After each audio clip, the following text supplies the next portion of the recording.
नमस्कार। Haryana PGT history की जो श्रृंखला की शुरुआत हुई है, उसी क्रम में यह दूसरा क्लास है।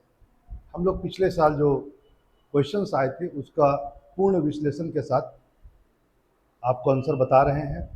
और पिछले क्लास में, पिछले वीडियो में आप लोगों ने 20 क्वेश्चन जो 2023 में आए थे, हम लोगों ने उसका विश्लेषण किया। अब उससे आगे बढ़कर, क्योंकि टोटल 80 क्वेश्चंस आते हैं, ज़्यादा बड़ा वीडियो न बना करके छोटा बनाया जा रहा है ताकि आप आराम से चीज़ों को देख सकें। चलिए अगले प्रश्न पर आते हैं, देखते हैं। 2023 का क्वेश्चन है, ध्यान रखें, हिस्ट्री। क्वेश्चन है कि एक यूआर सिटी है जिसका अभी हाल ही में एक्सकवेशन किया गया था, यानी कि खुदाई की गई थी, और उससे राज्यों की तस्वीर जो है, उस मेसोपोटामिया के इस शहर की राज्य की पूरी तस्वीर सामने आई। ये आपका असर्शन है। दूसरा है कि यह सिटी जो था डिवाइड था 3 भाग में। एक जो है, इसको कहा गया स्केर्ड एरिया, यानी कि पवित्र क्षेत्र, 4 दीवारी क्षेत्र वाला शहर, और तीसरा है बाहरी शहर। तो पहले ये देखना है कि क्या इसका हुआ है उत्खनन, क्या यह मेसोपोटामिया में है, पहला बोला जा रहा है, और दूसरा क्या यह 3 भाग में है। ये दोनों ही सही है और एक्सप्लेनेशन भी सही है, तो हम लोग इसको ए मारेंगे। ठीक है। एक बात को आप ध्यान रखें, वह यह है कि यह जो युवा सिटी है, ये बेसिकली बहुत सबसे पुराना जो सिविलाइजेशन है, सुमेरियन सिविलाइजेशन, उससे संबंधित शहर है। 2015 में इस अंतिम बार इसकी खुदाई हुई थी। वैसे शुरुआत यदि कहा जाए तो 1856 में इस शहर की खुदाई हुई थी, और 2015 में हाल में इसमें खुदाई हुई थी। मेसोपोटामिया का भी कुछ क्षेत्र शामिल था जब सुमेरियन सिविलाइजेशन में। मेसोपोटामिया हाल का इराक है, आपको पता ही है, और वहीं पर यह खुदाई हुई थी। यहाँ पर एक बात और भी ध्यान रखें, यह जो यूआर शहर है, यह आज का जो इराक है उसका नासिरिया जो एक क्षेत्र है, नासिरिया, वहाँ यह पड़ता है। और यदि मैं कहूँ कि यह किस नदी के किनारे में पड़ता है, तो फरात नदी के किनारे में यह शहर पड़ता है। ठीक है, चलिए अब आगे आते हैं और देखते हैं। याद रखेंगे, सुमेरियन सिविलाइजेशन और मेसोपोटामियन सिविलाइजेशन दोनों अलग है, लेकिन जब सुमेरियन सिविलाइजेशन पहले आया था और शुरुआत में वो मेसोपोटामिया के कम से कम कुछ क्षेत्रों में जरूर फैला हुआ है। अगला प्रश्न जो है, ये ग्रीक देवताओं के कुछ नाम है और उनसे संबंधित कुछ तथ्य हैं, किस चीज़ के कौन से देवता हैं, मिलान करना है। जरा देख लेते हैं। मिलान में आते हैं और हम लोग देखते हैं कि क्या इसका मिलान सही उत्तर होगा। जीएस जो है, या ज्यूस जो है, ये बेसिकली आकाश के देवता है, ध्यान रखें। पेसिडॉन जो है, बेसिकली वह समुद्र के देवता है। अपोलो सूर्य के देवता माने जाते हैं, और डायनिसियस जो है वह शराब के देवता ऐसा माना गया है।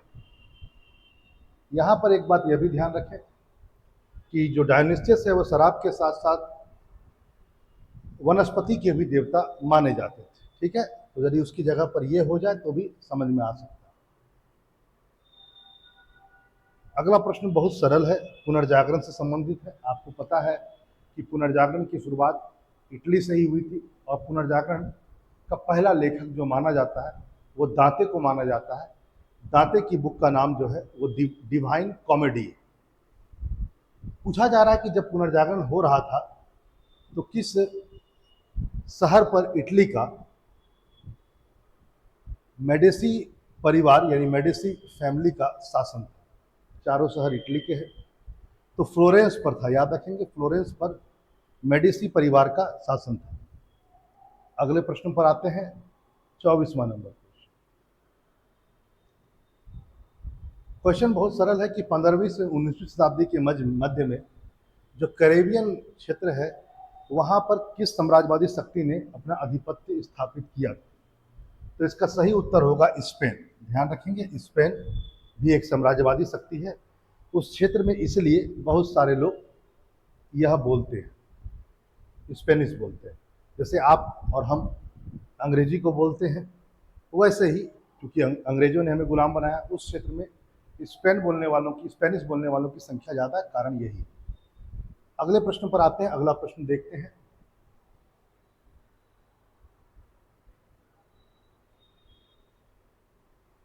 अगला प्रश्न है लोरका एरो क्या था?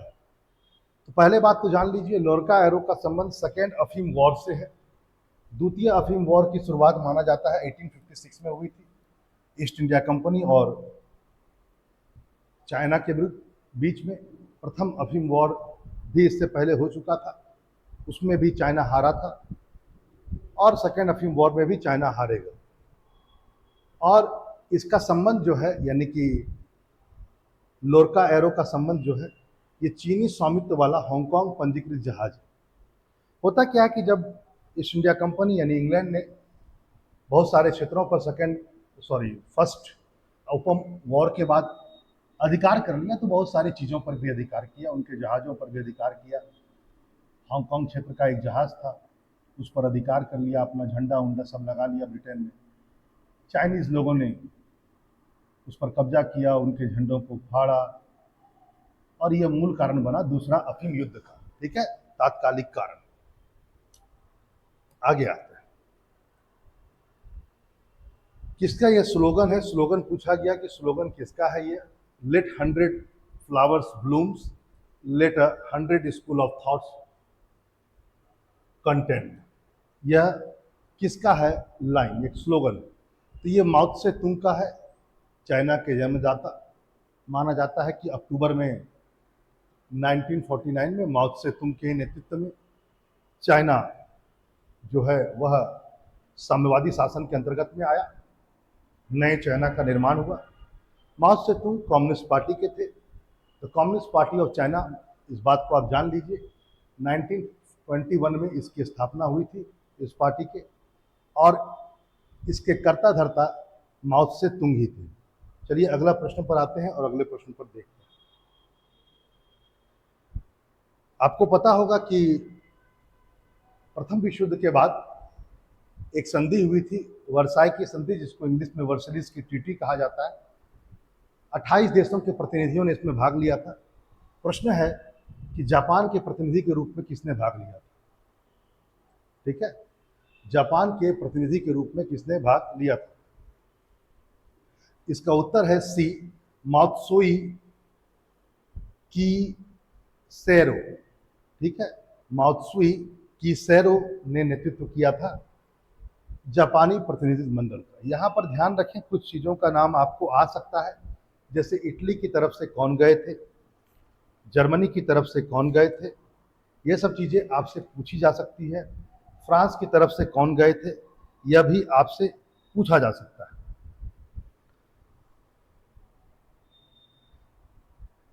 जर्मनी, प्रथम विश्व युद्ध के बाद जर्मनी में एक गणतंत्र की स्थापना हुई जिसका नाम था वाइमर गणतंत्र, वाइमर रिपब्लिक। आप जो पढ़ते हैं कि हम लोगों ने आपातकाल जो लिया था, हिस्ट्री में आप पॉलिटी में पढ़ते होंगे कि जो आपातकाल के उपबंध हैं, जो क्लॉजेस हैं, वो वाइमर गणतंत्र से ही लिया गया है। ठीक है, तो जर्मनी की तरफ से वाइमर गणतंत्र ने अपना रिप्रेजेंटेटिव भेजा था हरमन म्यूलर को। ठीक है, हरमन म्यूलर। फ्रांस की ओर से क्लेमेंसो आए थे, प्रधानमंत्री क्लेमेंसो। वहीं वुड्रो विल्सन अमेरिका की तरफ से थे। डेविड लॉयड जो जॉर्ज थे, डेविड लॉयड जॉर्ज, वह ब्रिटेन की तरफ से आए थे। और इटली की तरफ से थे इमैनुअल ऑरलैंडो। इमैनुअल ऑरलैंडो जो थे वो इटली की तरफ से थे, इस बात को ध्यान में रखिए। अगला प्रश्न है कि किसे मगध साम्राज्य का संस्थापक कहा जाता है या महाजनपद का पहला राजा? यहाँ पर ध्यान रखिए, ब्रह्मदत्त लिखा हुआ है, ये गलत है। यदि ब्रह्मदत्त की जगह पर बृहदत्त होता तो शायद यह सही होता। ठीक है, ब्रह्मदत्त अंग का शासक। चूंकि ऑप्शन में कोई और नहीं मिल रहा है, इसलिए जरासंध को माना जाएगा, क्योंकि पहले राजवंश को बृहदत्त राजवंश या जरासंध राजवंश भी कहा जाता है। बृहदत्त ही संस्थापक थे। पुराणों के अकॉर्डिंग पहला राजवंश जो है मगध का, वह बृहदत्त राजवंश। उसका बेटा था जरासंध। चूंकि सबसे क्लोजेस्ट आंसर जरासंध है इसलिए सी माना जाएगा। महाभारत में इसका एक किरदार है। जरासंध और पांडवों के बीच में अच्छी नहीं बनती। आपको पता है एक मल्ल युद्ध हुआ था भीम और जरासंध के बीच में। जरासंध यानी ब्रह्मदत्त का पुत्र, बृहदत्त का पुत्र और जो संस्थापक, और उसकी मृत्यु आती है जरासंध की जब वो भीम के साथ मल्ल युद्ध करते हैं। जरासंध के बाद सुहादेव उसके बेटे राजा बनते हैं। और यहां ध्यान देंगे जरासंध जो पांडवों का विरोधी था, उसका पुत्र सुहादेव पांडवों के खेमे में आ जाता है और कुरुक्षेत्र के युद्ध में कौरवों के विरुद्ध लड़ता है। यहां पर आप इस बात को भी जान लें कि जरासंध का विवाह मथुरा के शासक कंस की पुत्री से हुआ था। ठीक है, ध्यान रखें। चलिए आगे बढ़ते हैं अगले प्रश्न पर। प्रश्न है अगला कि इनमें से कौन सा एक चीज जो है बुद्ध के जीवन से उसकी घटना पूर्णिमा के दिन में नहीं हुई, यानी फुल मून डे में नहीं हुआ। जन्म भी उनका फुल मून डे में हुआ है, याद रखेंगे। मृत्यु भी फुल मून डे में हुआ है। आत्मज्ञान यानी इनलाइटमेंट जो है बोधि वृक्ष के नीचे बोध गया में, वह भी पूर्णिमा के दिन हुआ। वैशाख पूर्णिमा, तीनों वैशाख पूर्णिमा के दिन हुआ है, आपको पता होगा। यहां पर आप इस बात को भी जान लें कि आज कि बुद्ध का जन्म वैसे 563 है ना, 563 बीसी में हुआ था और 483 में उनकी मृत्यु हुई है बुद्ध की।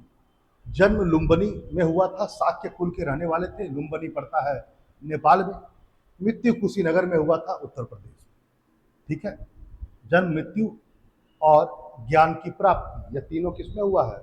वैशाख पूर्णिमा में। ठीक है, याद रखिए। बुद्ध के मृत्यु को महापरिनिर्वाण भी कहा जाता है। ठीक है, याद रखेंगे। बुद्ध का त्याग का जो घर त्यागे थे उसका कोई रोल नहीं है पूर्णिमा के दिन से। वैसे उसको बौद्ध इतिहास में महाभिनिष्क्रमण कहा जाता है। और बुद्ध ने जो अपना पहला उपदेश दिया था उसको धर्म चक्र परिवर्तन कहा जाता है। सारनाथ में उन्होंने अपना पहला उपदेश दिया था 5 ब्राह्मणों को। ठीक है, चलिए आगे बढ़ते हैं। अगला है अष्टांगिक मार्ग जो है वो किसमें है? दीपवंश अष्टांगिक मार्ग बौद्ध धर्म से संबंधित है। दीपवंश, दिव्यावदान, महापरिनिर्वाण सूक्त या धर्म चक्र परिवर्तन सूक्त। तो इसमें उत्तर होगा धर्म चक्र परिवर्तन सूक्त। इसी में जो है वह अष्टांगिक मार्ग बताया गया है। अष्टांगिक मार्ग को जानने से पहले आप इस बात को जरूर जानें कि बुद्ध ने 4 आर्य सत्य दिए थे। 4 आर्य सत्य मतलब हो गया दुख पहला था, दूसरा है ये पहला, ये दूसरा है दुख समुदाय या दुख कारण, कारण भी कई बार बोला जाता है। तीसरा है दुख निरोध और चौथा है दुख निरोध प्रतिप्रदा। दुख निरोध प्रतिप्रदा। उन्होंने कहा था कि मनुष्य दुखी है, शरीर से भी कष्ट, अन्य प्रकार की अन्य चीजों से भी, शारीरिक कष्ट हो चाहे मानसिक कष्ट हो या धन का, गरीबी, तो दुख एक सच्चाई। और दूसरा उन्होंने बोला कि मनुष्य दुख है क्योंकि दुख का एक कारण है। दुख का कारण है मनुष्य का अभिलाषा, उसकी इच्छा, उसकी तृष्णा, यही दुख का मूल कारण। और यदि आपको दुख को रोकना है और इन सब से छुटकारा तभी मिलेगा जब दुख निरोध होगा। मतलब जब आपको दुख से निरोध, यानी दुख को जब आप रोक देंगे, मतलब जो तृष्णा है आपके अंदर, जो आपके अंदर ईर्ष्या है, जो मूल कारण है दुख का, माया, उसका रोकना बहुत जरूरी है आपके दुख को समाप्त करने के। ये तीसरा था। चौथा है कि उसके लिए यदि आपको दुख से, संकट से निकलना है तो उसके लिए उन्होंने चौथा बोला दुख निरोध प्रतिपदा। दुख निरोध प्रतिपदा वह मार्ग है जिस पर चल करके इंसान उन सभी इच्छाओं, तृष्णा लालच, माया से मुक्ति प्राप्त कर लेता है, जो दुख का मूल कारण है। क्योंकि एक सन्यासी कभी दुखी नहीं होता, ऐसा बुद्ध ने माना था। और यही जो है चौथा मार्ग को ही अष्टांगिक मार्ग आप कह सकते हैं, क्योंकि दुख निरोध प्रतिपदा ही अष्टांगिक मार्ग है। उन 8 मार्गों पर चलेंगे तो आप इसको ये मिल जाएगा, क्योंकि तो इसमें 8 बातें की गई है, जैसे सम्यक वचन अच्छा बोलिए, सम्यक आचरण अच्छा आचरण रखिए। तो ये है अष्टांगिक मार्ग जो बताया गया। ठीक है, इसको मध्यमा प्रतिपदा भी कहा जाता है। किसे? मध्यमा प्रतिपदा, मध्यमा प्रतिपदा अष्टांगिक मार्ग को ही कहा जाता है। आगे, श्वेतांबर आगम को अंततः जैन परिषद में संकलित किया गया, मतलब जैन ग्रंथ से संबंधित जो बुकें हैं उसका कंपाइलेशन अंतर्गत हुआ। किस कहाँ पर हुआ था? तो ये वल्लभी में हुआ था 510 एडी में। वल्लभी गुजरात में पड़ता है। 510 एडी में वहाँ पर एक बौद्ध सम्मेलन हुआ, सॉरी जैन सम्मेलन हुआ था। 2 ही बार हुआ है, एक 300 एडी में, 320 में हुआ है, याद रखेंगे। 320 में हुआ था एक पाटलिपुत्र में, और इसी में जैन धर्म श्वेतांबर और दिगंबर में बट गया था पहले वाले में, और दूसरा वाला वल्लभी में हुआ था। ठीक है, ध्यान रखिए। आगे आते हैं, और इसी में बुकों का संकलन हुआ। जरूर बताइएगा कि वल्लभी का अध्यक्ष कौन था उस सम्मेलन में। प्रश्न है अगला कि अशोक के किस अभिलेख में, ध्यान रखें, अशोक के किस अभिलेख में उसने प्रशासन के कुशल संगठन को महत्व दिया है। एग्जैक्टली तो वही बोला गया है, लेकिन 6ठे बृहद शिलालेख में इसका वर्णन है, जहां पर वो कहता है कि मैं कहीं पर भी रहूं, कुछ भी कर रहा हूं, तो मुझे प्रजा से संबंधित कोई भी सूचना वहां तक पहुंचाई जाए। ऐसा 6ठे बृहद शिलालेख 6th मेजर रॉक एडिक्ट में कहा गया है। ठीक है, अगले प्रश्न पर आते हैं। 34 नंबर क्वेश्चन।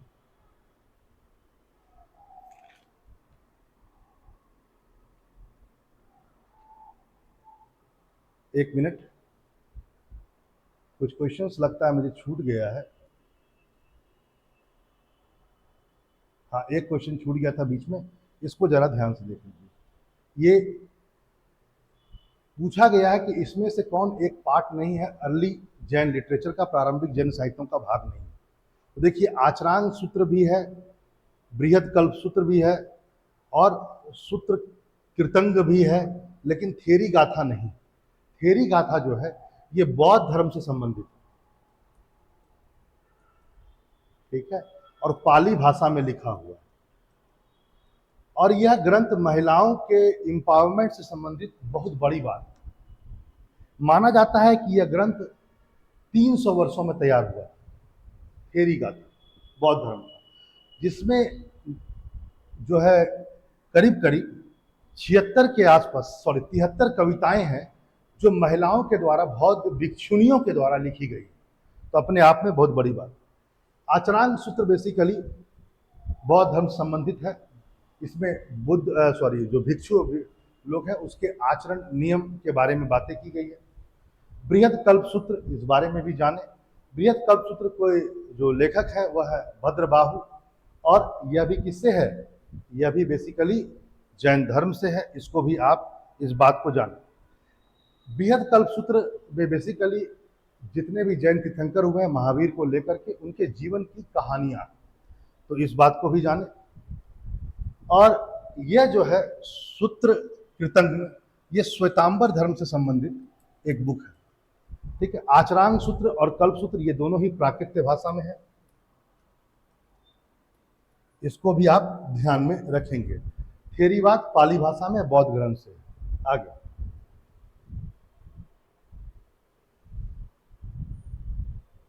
अगला प्रश्न है कि प्राचीन भारत में निम्नलिखित में से किस ग्रंथ में शुंग संस्थापक के पुत्र की प्रेम कहानी है? संस्थापक थे पुष्य में शुंग, और उनके पुत्र का नाम था अग्निमित्र। ठीक है, इसको भी आप जानें। और इस पर इन अग्निमित्र की एक प्रेम कहानी है जो लिखी गई है मालविका अग्निमित्रम में। ठीक है, जान लीजिएगा क्या है मालविका अग्निमित्रम। मालविका अग्निमित्रम के विषय में कहा जाता है कि जो प्रेम कहानी है अग्निमित्र और मालविका के बीच में एक है ना कहानी है। मालविका मालविका ऐसे शुरुआत होता है पोएट्री में कि मालविका जो थी वो एक रानी की दासी थी जिससे अग्निमित्र को प्रेम हो गया। ठीक है, और बाद में जब पता चलता है तो दरबार में अन्य लोगों और रानियों को तो बहुत बातें सुनने को मिलती है, प्रताड़ना सहने को मिलती है मालविका को।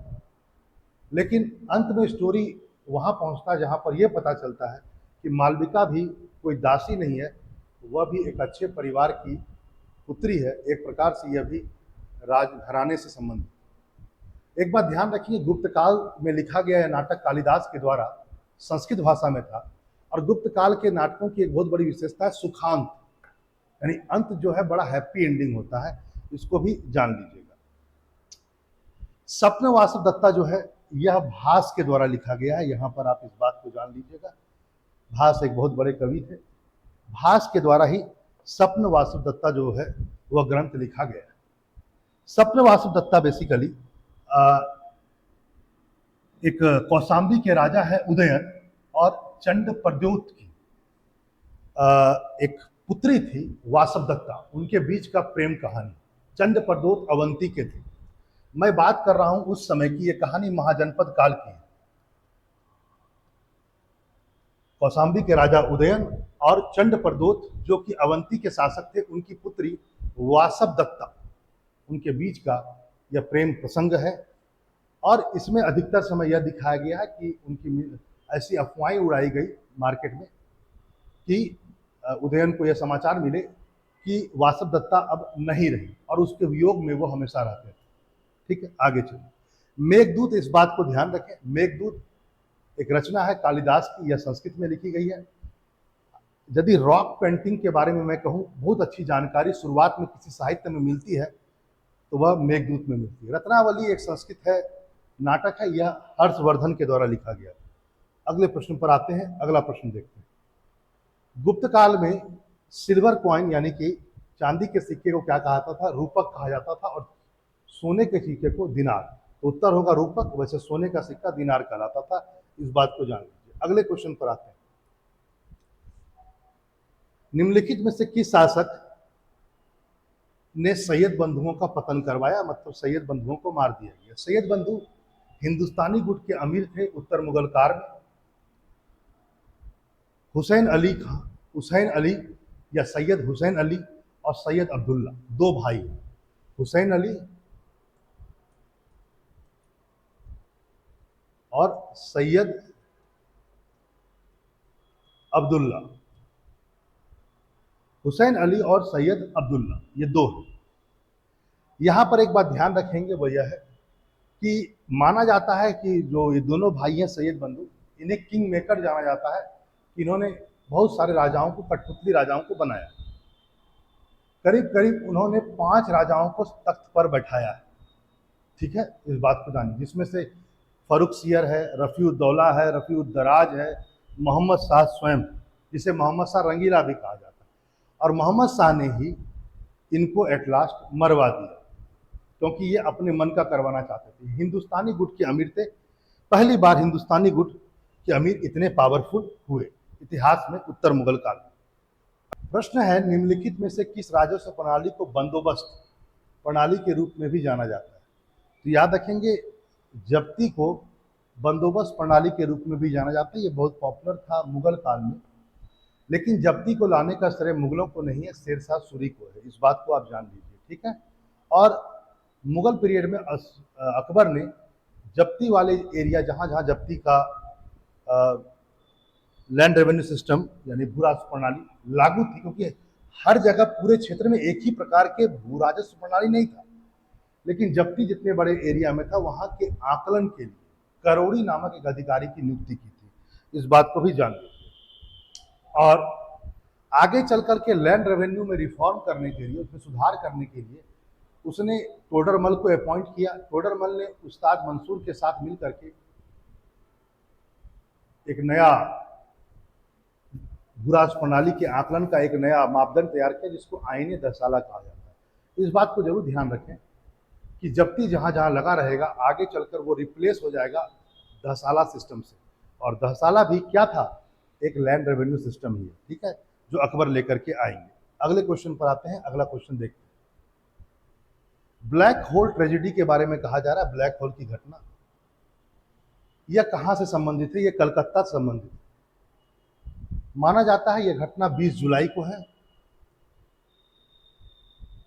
20 जुलाई को यह घटना हुई थी। ऐसा माना गया कि सिराजुद्दौला जो थे बंगाल के नवाब, 20 जुलाई, मैं डेट लिख देता हूँ, 20 जुलाई 1756 की घटना है। फोर्ट विलियम जो कलकत्ता में अंग्रेजों का एक वेयर हाउस था, एक जिसको उन्होंने एक किले का रूप दे दिया था, गोदाम को, सबसे प्रमुख था, वहां पर यह हुआ था। उसने अटैक किया सिराजुद्दौला ने फोर्ट विलियम कलकत्ता में, और जितने भी बड़े या नौजवान लोग थे वो तो भाग गए, लेकिन जितने भी बच्चे बूढ़े लोग थे वो वहीं पर रहे। माना जाता है कि करीब करीब 146 लोगों को बंदी बनाया गया और उन्हें एक छोटे से कोठरी में बंद कर दिया गया। छोटी कोठरी थी। 23 तारीख को जब खोला गया कोठरी, तो उसमें सिर्फ 20 लोग जिंदा बचे थे। कोई भी इतिहासकार, समकालीन इतिहासकार इसकी बात नहीं करता है कि सिराजुद्दौला ने ऐसा काम किया हो। साम्राज्यवादी लेखक जितने भी हैं उन्हीं में आपको यह मिलेगा। यानी एक तरह से कहा जाए सिराज को बदनाम करने वाली बात। लेकिन जान लीजिए कलकत्ता से था, सिराजुद्दौला संबंधित है जो बंगाल के नवाब थे। आगे अगला पॉइंट है, अमृत बाजार पत्रिका के संस्थापक कौन थे? शिशिर कुमार घोष है। याद रखेंगे शिशिर कुमार घोष के साथ कुछ और भी लोग थे, जैसे आनंद मोहन बोस और मोतीलाल घोष। ये भी मोतीलाल घोष, आनंद मोहन बोस और शिशिर कुमार घोष, ठीक है, ध्यान रखेंगे। अमृत बाजार पत्रिका। अच्छा, एक बात अमृत बाजार पत्रिका के बारे में बता दूं कि जो वर्नाकुलर प्रेस एक्ट था, वर्नाकुलर प्रेस एक्ट जो रीजनल अखबार के लिए लाया गया था, क्षेत्रीय भाषाओं के अखबार के लिए 1878 में लिटिन के द्वारा, जिसमें कहा गया था कि यदि आप कोई गलत सामग्री छापते हैं तो पूरा अखबार को जब्त कर लिया जाएगा, आपको रजिस्ट्रेशन मनी नहीं दिया जाएगा, पूरे सामान को जब्त कर लिया जाएगा। लेकिन ये रीजनल अखबारों के लिए था, रीजनल भाषा के अखबारों के लिए। अमृत बाजार पत्रिका एकमात्र अखबार है जो रातों रात इस एक्ट के आने के बाद अपने संस्करण को बदल लिया, बांग्ला से इंग्लिश में कन्वर्ट कर लिया, अपने आप को बदलाने के लिए, मतलब अपने आप को बचाने के लिए। अगला है क्वेश्चन, 40वां नंबर क्वेश्चन, कि सेपरेट इलेक्टोरल सिस्टम यानी कि पृथक निर्वाचक मंडल जो मुसलमानों को दिया गया वह किस अधिनियम से दिया गया था? तो याद रखेंगे यह अधिनियम था Indian council act 1909। Morley Minto reform आया था। मिंटो गवर्नर थे उस समय भारत के, मार्ले भारत राज्य सचिव, उन्हीं के नाम पर एक रिफॉर्म आया और उस रिफॉर्म को एक एक्ट का रूप दिया गया और लाया गया 1909 का एक्ट। इसी में सेपरेट इलेक्टोरल सिस्टम को लाया गया। सेपरेट इलेक्टोरल सिस्टम का मतलब है कि जितने भी पार्टी चुनाव लड़ रही होंगी उस समय, वह मुस्लिम प्रोन एरियाज, मुस्लिम बहुल एरिया जिसको सेपरेट इलेक्टोरल सिस्टम के अंतर्गत रिजर्व कर दिया गया है, वहां से वह पार्टी केवल मुस्लिम कैंडिडेट को खड़ा करेगी। चाहे एक्स पार्टी लड़ रही हो या वाई पार्टी लड़ रही हो, केवल मुस्लिम कैंडिडेट को खड़ा करेगी और केवल मुस्लिम ही उस एरिया के वोट करेंगे। ये इसमें बात है। एक बात यह भी जाने, 1909 के अधिनियम में ही पहली बार भारतीयों को बजट पर पूरक प्रश्न पूछने का भी अधिकार दे दिया गया था। पूरक प्रश्न का मतलब होता है यदि आप एक बार प्रश्न पूछें और उसका जवाब मिल गया और यदि आप उससे संतुष्ट नहीं हैं तो आप दोबारा प्रश्न भी पूछ सकते हैं। ऐसा अधिकार 1909 के अधिनियम में दिया गया। चलिए फिर मिलते हैं, इसको आगे बढ़ाएंगे अगले वीडियो में। नमस्कार।